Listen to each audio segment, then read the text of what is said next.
Il y a beaucoup de débats sur la possibilité de l'existence d'une vie après la mort. Certains croient que nous continuons à vivre après être morts, tandis que d'autres pensent que tout se termine une fois que nous avons quitté ce monde physique. Cependant, il existe des preuves scientifiques qui suggèrent que quelque chose se passe après notre mort. L'un des exemples les plus connus est celui d'une expérience de mort imminente, EMI, qui est une expérience rapportée par les personnes qui ont survécu de justesse à une mort imminente.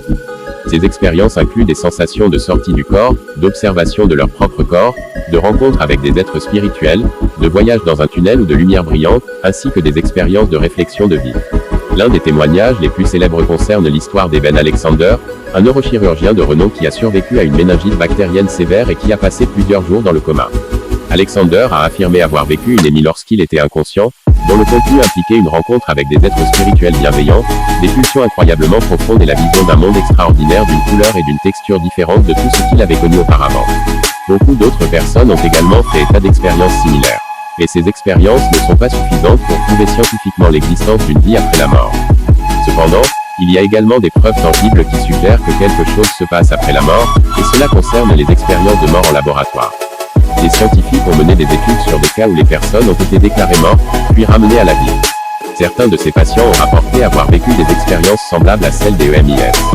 Parmi ces cas, un en particulier s'est démarqué.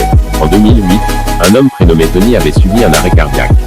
Les médecins ont essayé de le ramener à la vie, sans succès. Tony avait été déclaré mort. Cependant, 45 minutes après son arrêt cardiaque, les médecins ont continué à essayer de le réanimer.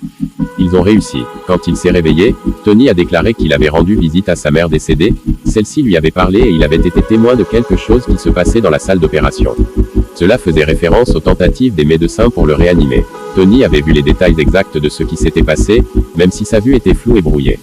Il n'y a pas d'explication scientifique établie pour expliquer ces expériences, mais certaines hypothèses pourraient être envisagées, telles que des altérations de la conscience liées à des changements dans la chimie du cerveau. En définitive, il n'y a pas de réponse claire quant à l'existence d'une vie après la mort, mais il y a des preuves qui méritent réflexion et qui méritent d'être étudiées davantage.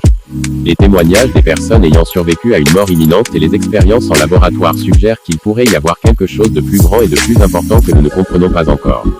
Jusqu'à ce que nous en sachions davantage, il n'y a qu'une seule façon de le savoir, attendre la fin de nos propres vies pour découvrir ce qui, s'il y en a, se passe au-delà de notre mort.